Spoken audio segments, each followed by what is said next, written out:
सत्कर्म कौन बताएगा? बोले तत्ते कर्मा विधास्यन्ति साधवत साधुभूषणा, साधुता ही जिनका आभूषण है, वे महात्मा बताएंगे सत्कर्म का वास्तविक स्वरूप क्या है।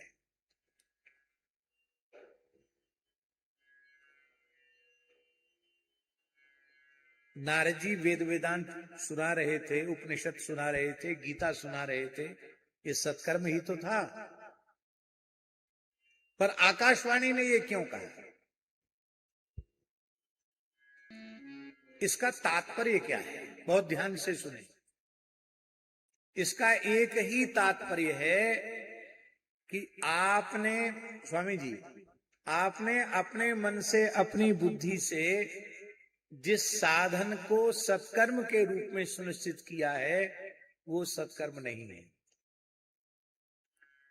आपसे ज्येष्ठ श्रेष्ठ पूज्य पुरुषों ने, सदगुरुदेव ने, संतों ने कृपा करके जो कह दिया कि ये तुम्हारे लिए उत्तम है, साधक के लिए वही सत्कर्म है।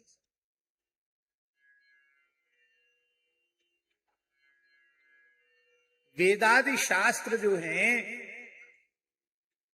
वो खारे समुद्र के समान है,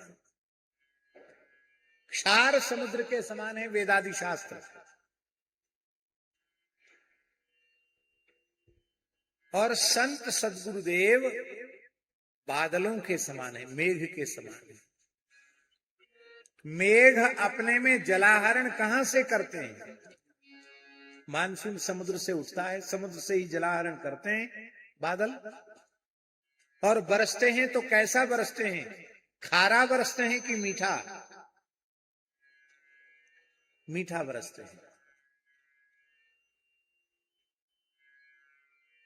और जैसा समुद्र में जल है, वैसा का वैसा जल मेघ अपने में आहरण करने लग जाएं और बरसाने लग जाएं, तो बिना प्रलय के प्रलय हो जाएगा। नमक के पानी से सारे पेड़ जल जाएंगे, सारी धरती जल जाएगी, फसल जल जाएगी, सारे मकान गल जाएंगे, कहीं कुछ नहीं रह जाएगा। उस समुद्र का क्षारांश उसी में छोड़ देते हैं, मधुरांश ले लेते हैं, और जब बरसते हैं तो होई जलद जग जीवन दाता, वे जग जीवन दाता बन जाते हैं।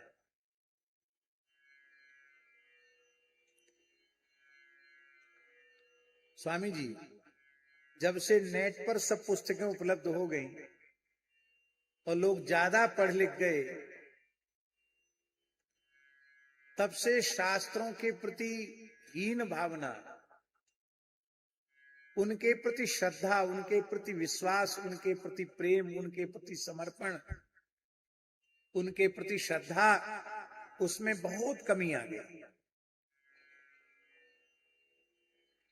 आप मांस भक्षण का निषेध करिए, देखिए तमाम लोग कहेंगे अमुक पुराण में मांस खाने की बात लिखी है, अमुक पुराण में मांस खाने की लिखी है। कितने दुर्विनीत दुष्ट हृदय तो ऐसे भाग्यहीन हैं जो गोमांस तक खाने का समर्थन करने लग जाते हैं, प्रमाण ग्रंथों का देते हैं, अमुक पुस्तक में लिखा, अमुक पुस्तक में लिखा।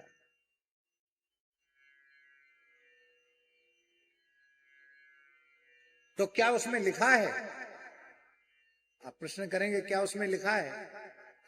लिखा तो है, पर किसके द्वारा कहा गया, किसके लिए कहा गया, किस साधक को उसका उपदेश है? शास्त्र किसी एक व्यक्ति के लिए नहीं होता है। सात्विक प्रकृति वालों के लिए सात्विक साधन का उपदेश करता है, राजसी प्रकृति वालों के लिए राजसी साधन का उपदेश करता है, तामसी प्रकृति वालों के लिए तामसी साधन का उपदेश करता है, और गुणातीत साधकों के लिए गुणातीत साधन का उपदेश करता है।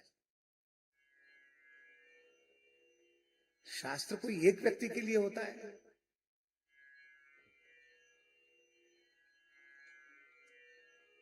फिर उस प्रकरण में उसका क्या अर्थ है? शब्दों के अनेक अर्थ होते हैं, तो ऐसे शब्द ही क्यों डाले गए शास्त्रों में? परोक्ष प्रिया ही देवा, देवता परोक्ष प्रिय होते हैं। प्रत्यक्ष में अर्थ उसका कुछ दूसरा निकलता है, पर जो प्रत्यक्ष में अर्थ है वो नहीं है।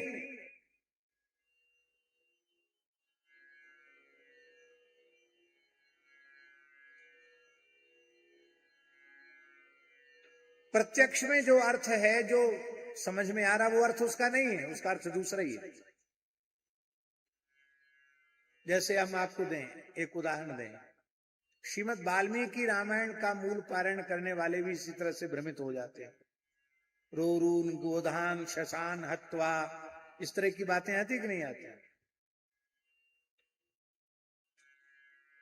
अब उनका अर्थ क्या है?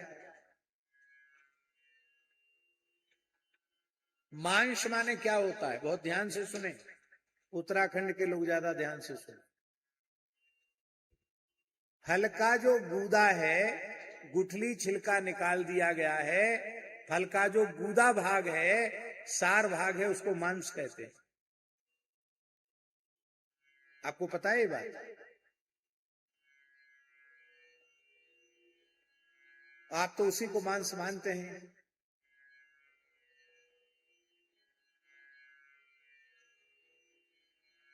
शशकंद, वाराही कंद, विदारी कंद, उनका किसी का नाम, शशकंद का नाम शशान, शशकान, रोधान, मृगान, ये सब वन के कंदों के नाम है। आप कहेंगे ये तब खींचतान का अर्थ कर रहे हो। अब हम उसी वाल्मीकि रामायण से दूसरा उदाहरण दे रहे हैं। भगवान श्री राम को जब ये पता चला कि मेरे पूज्य पिता राजर्षि चक्रवर्ती महाराज दशरथ दिवंगत हो गए, तब राघव प्रयाग में चित्रकूट में भगवान श्री राम ने अपने पूज्य पिता के लिए श्राद्ध किया, पिंडदान किया, जलदान किया। और भगवान अपना पिंडदान आदि कृत्य करके संपन्न करके भगवान अपने आश्रम पर लौट आए। पीछे से गुरुदेव वशिष्ठ जी के साथ राजमाताएं और गुरु माता अरुंधति वहां से निकली, तो वहां श्राद्ध का विस्तार हो रहा था। उसको देख करके माताएं रोने लगी और उन्होंने कहा, यदन्नः पुरुषो भवति तदन्नास्तस्य देवता। व्यक्ति जिस प्रकार का आहार करने वाला होता है, उसी प्रकार के आहार की परिकल्पना अपने देवता के निमित्त करता है। भगवान श्री राम वनवासी हैं, वे अन्न ग्रहण नहीं करते हैं, वे केवल कंदमूल फल ही आहार के रूप में लेते हैं। इसलिए इन्होंने ये कंदमूल फल, ये पिण्याक के चूर्ण से ही इन्होंने ये आज अपने पिता को पिंड दिया है। और रोते हुए माताएं कह रही हैं कि आपने ये कड़ुए कसेले बन के फल कहाँ खाए होंगे, आपने तो उत्तम राजभोगों को भोगा है। तो हम आपसे पूछ रहे हैं, जो भगवान श्री राम अपने पिता के श्राद्ध में भी कंदमूल फल का प्रयोग करते हैं, वे अपने आहार के लिए वन में जाकर पशुओं को, खरगोशों को, पशुओं को मार करके इनका मांस खाएंगे? इसलिए पुराणों को, शास्त्रों को स्वयं पढ़ने की विधि नहीं है, अधिकारी वक्ता के मुख से श्रवण करने की विधि। किसी ग्रंथ को गुरुमुख क्यों किया जाता है? क्यों किया जाता है गुरुमुख? इसीलिए किया जाता है, कथा में जो प्रसंग सभी साधक जगत के परम कल्याण के लिए होते हैं, उनका ही व्याख्यान किया जाता है। जिन प्रसंगों को बहुत विस्तृत करने की आवश्यकता नहीं है, उनको नहीं किया जाता। हमारे वृंदावन के एक बहुत बड़े विद्वान हैं भागवत के, पंडित श्री बसंत शास्त्री जी। पिताजी जानते हैं उनको, जमुना मंदिर में कुछ समय भागवत पढ़ाई हुई है। श्री बसंत शास्त्री जी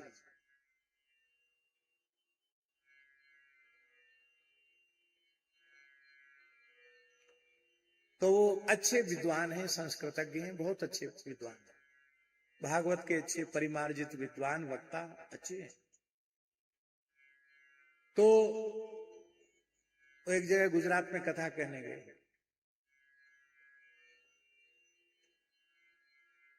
और संभवतः डोंगरी जी थे या कृष्ण श्री पूज्य श्री कृष्ण शंकर शास्त्री जी, दादाजी से हमें विस्मृति हो रही है। तो ये कथा कह रहे थे बसंत शास्त्री जी।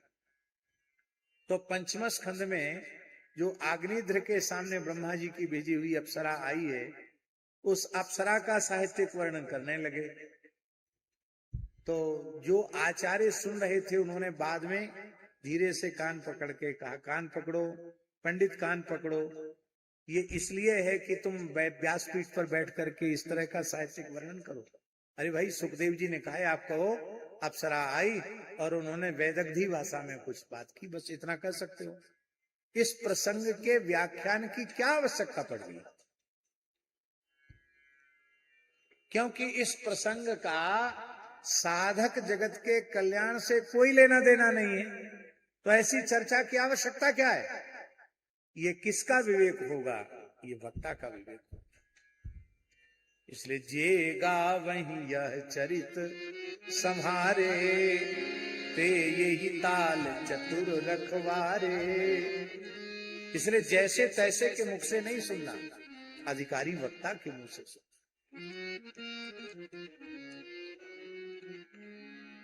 अब तो सब मनमानापन हो गया है, मनमानापन हो गया।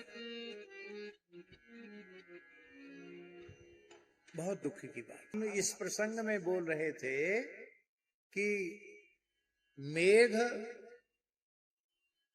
संत मेघ हैं और वेदादि शास्त्र खारे समुद्र के समान है। तो जितना अंश जीव के परम कल्याण के लिए उपयुक्त होता है, उतने ही अंश को वो उपदेश के रूप में, उपदेशामृत के रूप में उसकी वर्षा करते हैं। अभी हम रोज पाठ तो नहीं चल पा रहा, बहुत शिथिल हो रहा हमारा नियम शरीर की स्थिति के कारण, नहीं तो अभी क्रमशः अग्नि पुराण का पाठ कर रहे हैं।